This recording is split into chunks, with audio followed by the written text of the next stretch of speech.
این هفته خبر تو خبر داره براتون از بالا رفتن آمپر دعواهای باندی تو نظام بعد از تمدید 4 ماهه مذاکرات که باند روحانی اصرار داره هیچ شکستی نخورده و مذاکرات داره خوب پیش میره.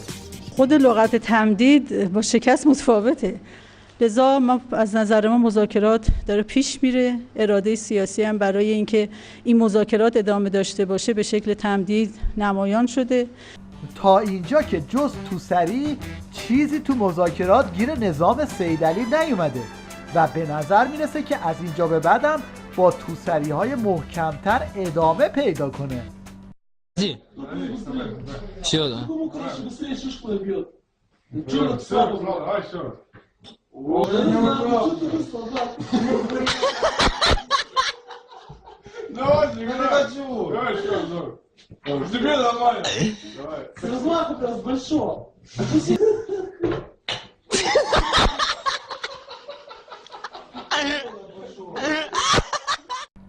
توی این هیروویر روحانی هم آب پاکی رو ریخ روی سر جماعت دلواپس و گفت گاز رو گرفتیم برای ادامه زهرخوری.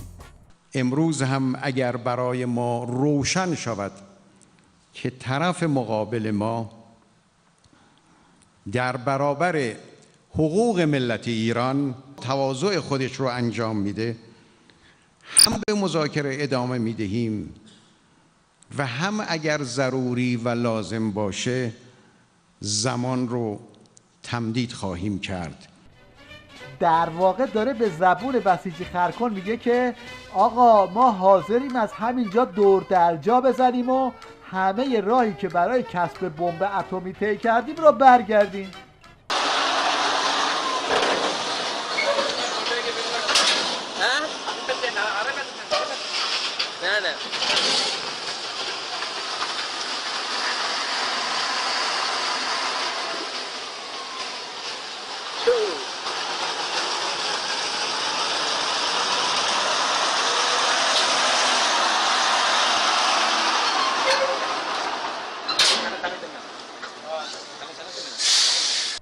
اینجاست که صدای سوت آقا پلیسه نظام یا همون پاسدار قاسمی در میاد که عقب نشینی ممنوع، چون در این زمینه خاطرات تلخی توی سرش باقی مونده و خدا کنه که هیچ وقت عقب نشینی رو نبینیم.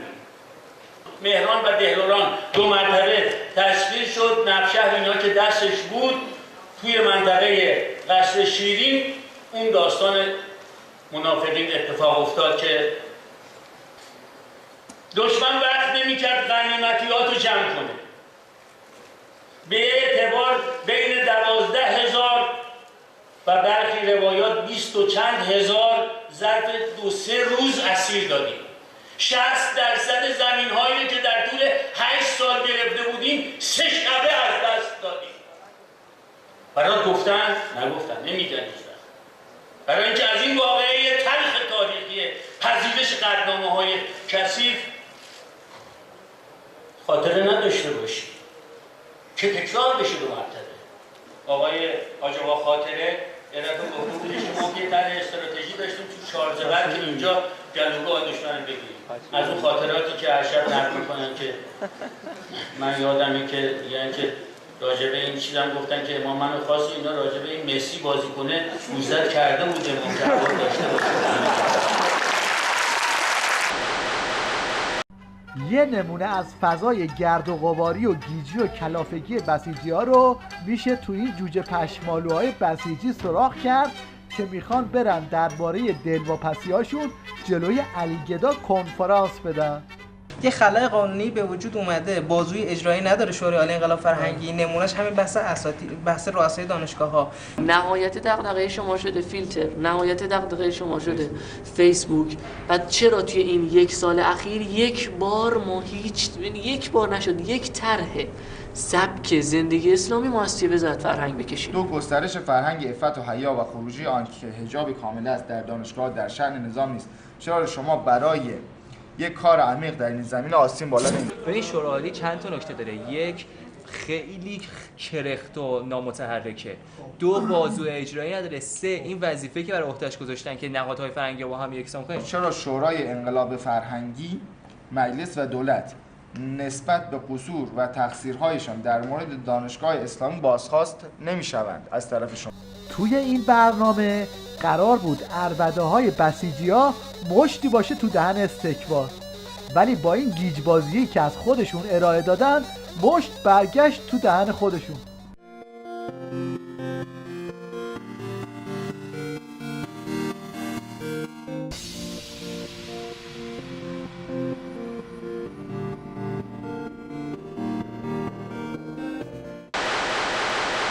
شیخ فری که از سریال بزبیاری های منطقه‌ای نظام عمام لرز گرفته، کلیدشو کرد تو قفل فرهنگی هنری تا با خلق آثار هنری راهی برای نظام باز کنه.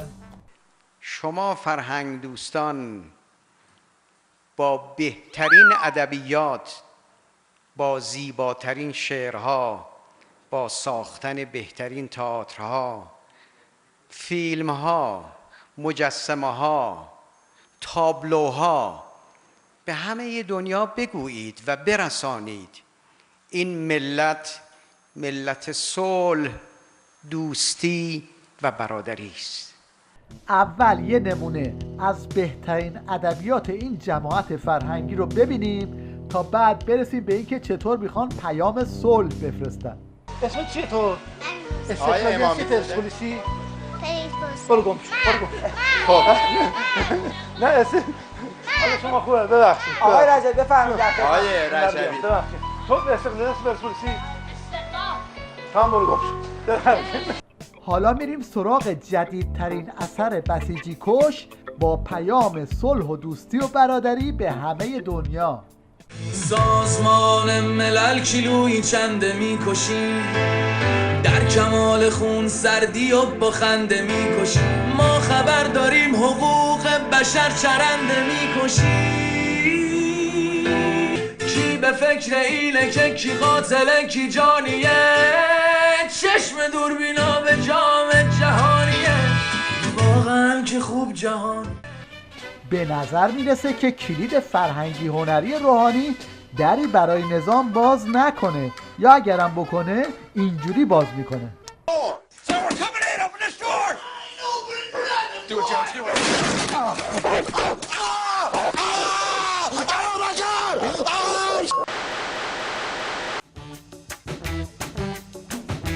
بعد از اینکه آخوندها در فریضه آزار و اذیت جوانان تیرشون به سنگ خورد، توی این تابستون به طور سریالی گیر سپیچ دادن به کودکان، اون هم با تکنیک های موزیکال. خدا ماها رو دوست داره، دعامونو قبول داره. چشمین دازیم به آسمون، میگیم خدای مهربون. تا انقلاب مهدی این نهضت رو نگه دار. بگو لولو لا لیله لیله لولو لیلی لولا لیله لیلا لا لا لیلا لا لیله لیلی لولی لا لولا لیله لالی لولا لا لا لا لا لا لا لوله لا لا لا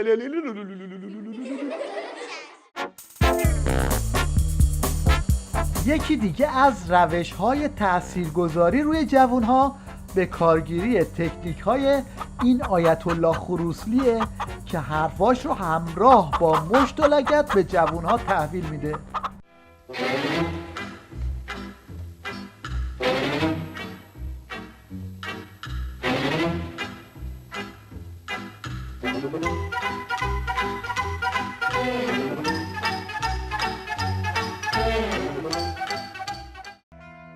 اینم یکی از شاگردهای همین دوره است که داره تو خونه از روی کتاب کشف الکاراته درس‌ها رو مرور میکنه.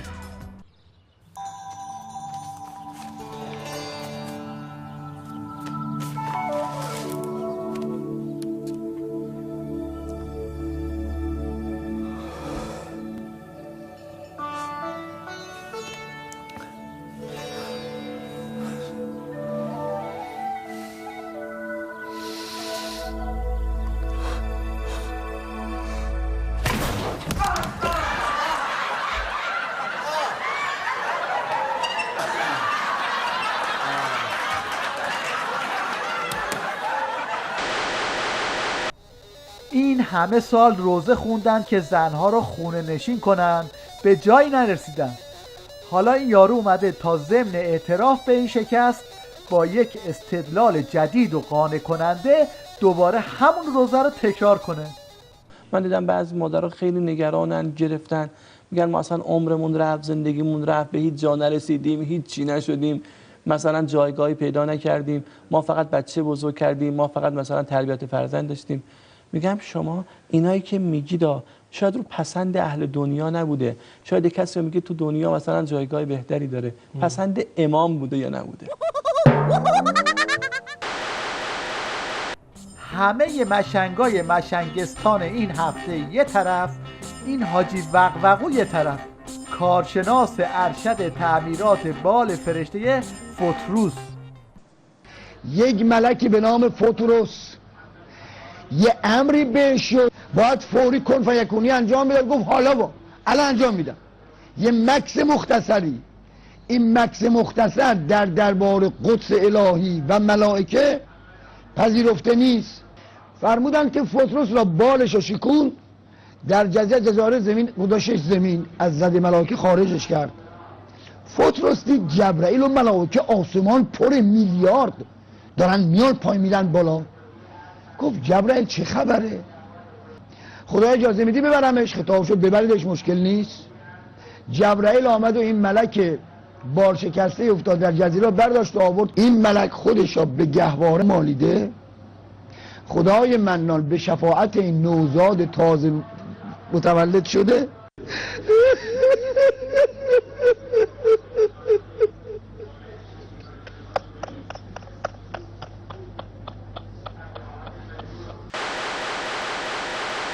تو ماهی که گذشت آخوند بازار تیویریش داد همه رو در آورد تا اینکه مجبور شدن آخرکاری در کنار آخوند یک بازیگر بیارن که بحثشون جذاب بشه، ولی به جاش برنامه معارفی تبدیل شد به مسابقه محله. من اسم شما رو آقای؟ من رسالت بوزری ام. آدرس خونتون رو میدین رسالت؟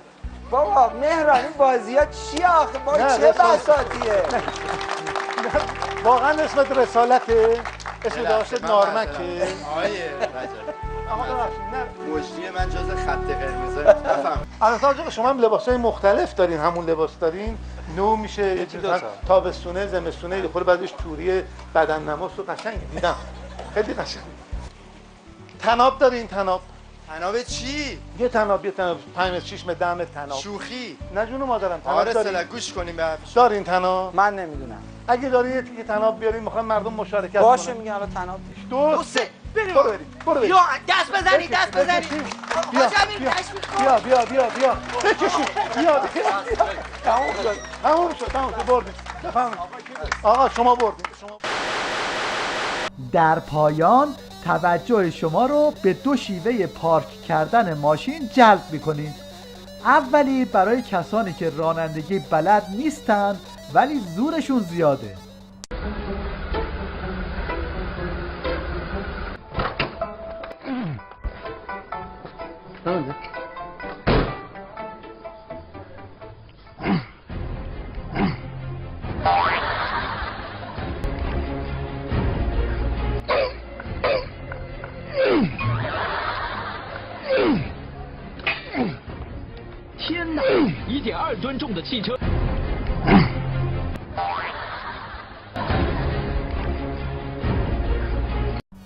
دومین شیوه هم برای کسانی که نه رانندگی بلد هستند و نه زورشون زیاده.